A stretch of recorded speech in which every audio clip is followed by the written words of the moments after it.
Welcome back to Super Sentai Review. Excuse me. Episode number 182. This is discussing episodes 13 to 17 of Go-onger. Now, why 17? I originally was doing a plan to do 16, but I found 16 is actually part 2, a three-parter. Yes. The first two episodes are standalone episodes.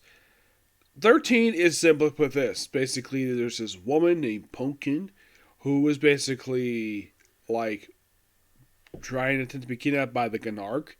Yeah, it turns out her father is working with him, which is kind of weird. And here is something even more weird. He's basically acting like a gangster, despite the fact dressing in Japanese clothing. Carries around katana with him. And it turns out at the end, these two are actually aliens. What planet they come from? Do not know because they never appear ever again. 14 is simply put, basically, the theme of this one is being put into a hot spring, which simply is the monster's head. And apparently when Go-onger Green gets taken to this thing, he is taken for training in order to go over this desire stuff. Eventually, black, yellow, and blue go into this thing. They're eventually freed, and there's also this thing where there's also this subplot in the episode where you have Go-onger Green, where he has a love interest who just happens to be the water minister in disguise. He apparently doesn't notice the fact there's a gear in the back of her head. Yeah, doesn't notice that at all. He's in love with her. Basically, he's rushing through everything. He also, and this I thought was quite hilarious, he accidentally puts the soul cards in the wrong vehicles. So everybody's acting different. For example, his is apparently in Speeder, which is so hilarious. So they end up swapping chairs. This has been a fun, interesting ending. You have him basically someone you were drunk because basically taps everybody's belts, takes the superhighway gun, puts it together by himself, and fires it by himself. I'm like, damn, man, you got freaking balls there. And beats the monster. He goes to find his potential girlfriend. Turns out she's gone. Yeah, the woman he later previously referred to as an old lady. Next two episodes are basically a key thing for the series because we get the debut of a couple new Rangers, 2 new Zords, and a new villain. A villain who's not around very long. Is he in just these 3 episodes? No, he's actually around a little bit longer than that. Okay, first we have the debut in the first episode 15. We have debut of Vice Earth Pollution Minister. What was his name? I'm trying to make sure I get his name right. His name is Hermakides. Yes. Yep, that's pretty much who this guy is. And here's a shocker. The guy's only around for 9 episodes. Yeah, he basically is here for episode 15. And he's here to pretty much episode 24. So we'll probably get a chance to see the last of this guy before I go on my break for this thing. Yep. Oh, and the monsters for these episodes, in case you're curious about them. From the air pollution, we have 1 monster.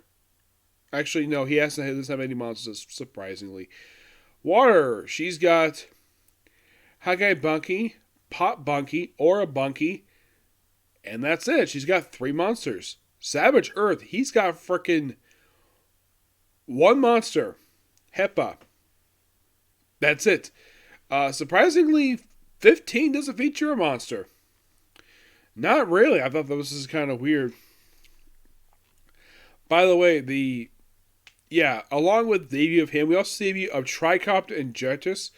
Tricopter is simply put basically a jet, mostly. And his pilot is basically Go-onger Gold. And there's also Jetrus, and he's piloted by Go-onger Silver, and of course he's her brother and sister. Yeah, we see a tease of them at the end of episode 16, which basically 17 has their first full appearance. Now, the suits look fantastic. And I'm glad the fact when they brought these characters over into RPM, they kept the fact they're siblings. Which, thank you RPM for doing that. Except they made one small change to them. You're probably thinking, what do they change over to RPM with these two? They're siblings. They made them twins. Gem and Gemma. And also their old friends, Dr. K. I'm like, okay, as long as there was the fact they were siblings, perfectly fine. Tell the freaking Mega Force, which made two characters who were in fact actual siblings in the internet footage, and they made a boyfriend girlfriend. I'm not kidding about that. In Go-onger, which simply is Mega Force black and yellow, get this. And the internet footage, they're brother and sister. In Mega Force, they're basically possible. Like, there's a potential love interest between the two of them. Yes, seriously. Yeah, it's not the first time I heard about this. I also heard this, I thought this was kind of weird, where I think it was another season of Power Rangers, where you have two people who are in fact mother and son in Sentai, and in the Power Rangers series, the other woman's got a crush on the guy who in the footage is actually her son. Isn't that weird? It is. And also, the thing with Silver and Gold, they are very arrogant and very snobbish. Yes, they look down upon basically the Go-ongers. They keep correcting themselves as they're part of the Go-ongers, but they first was Go on Wings. They do basically kind of explain of where in the world they got their powers. Well, apparently that was revealed by the Vice Minister that he apparently chased the human world, and then they found these two, and basically they kind of split into Cast and Soul, and they contact them telepathically because they're psychics, and they found them, and they basically saw potential, and that's not exactly the full story per se. From what I've read, apparently there's going to be more for the story later on. I will get to that, don't worry. But in the case of, like, they tell him, oh, you can't go. He also apparently, when they find out exactly where the Go-ongers are, I'm like, how the heck do they find out where the heck they are? This is something that's never really explained. I get the fact they have SP abilities, but how the heck they found where the Go-ongers were? I mean, they found what their vehicle is for some reason. I'm not sure how the heck this was able to be, but they found them somehow, some way, but they did. And, well, they tell them, oh, don't go, you're going to fail. But, by the way, in case of episode 17, this actually is the first episode to not feature a Megazord fight. Yeah, it's the first episode of the series not to feature it. Why? Because basically Gold decided to rip off the guy's circuit to make him go giant size. Yep. And it's all this really cool moment here. We have the Earth Pollution Minister, his Vice Minister, and the robot of the episode all doing the same type of Go-onger pose, which I thought that was so cool. As far as I can tell, this was actually the first villain group I've ever seen do this, where they pretty much copy what the Sentai teams basically have a reputation for doing for decades. Yeah. Great stuff here. I mean, I love the development of the Vice Ministers. Like, by the way, the Vice Minister, apparently looks like he's a robot, clearly, but he's got glasses on. Oh, in case you're curious, though, did this guy ever appear in Power Rangers, you might ask? Well, you want an answer to that? Does he have a Power Rangers equivalent? The answer, yes, he does. Apparently, they gave his prosthetic costume to a one-shot character in Ninja Steel. Yes. Though here's the thing. Apparently, his second form that was used in the series, that was Vengeance's second form. I'm like, okay. But technically, this character never really appeared in RPM. No, he never did. How about the Land Pollution Minister? Did he appear? Yes, he did. General Shifter is his name. Yeah.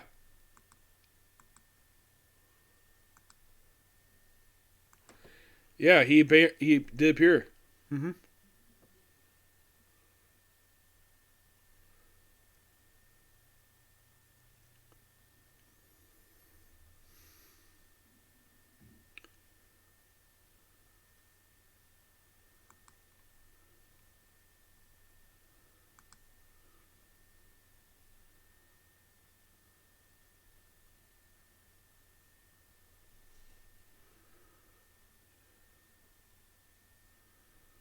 Yeah. But in case you're curious though about the air too. The Water Minister, believe it or not for her, This I'm quite interested by her. She does technically have a counterpart in Power Rangers. It's Tanya 7, who they retconned to be Dylan's sister. No, seriously. And they brought over the outfit. They pretty much covered it up with his bodysuit. I'm not kidding about that. As for the air pollution one, yeah, he does appear over in Zero Crunch. And he's pretty much there throughout most of the series. Yeah, you're thinking, really? Yeah, he appears almost the entire. He pretty much appears almost the entire series. He actually skips one episode the entire series in RPM. He skips episode. He skips a few episodes. He's there. He's there for the first 5. He's there for also for 9, 11 through 11 through 30, and 32, and that's it. Yeah, out of 32 episodes, the guy appeared in like about 31 episodes. Yeah.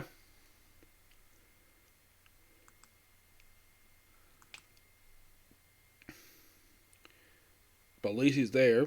Mm-hmm. Yes.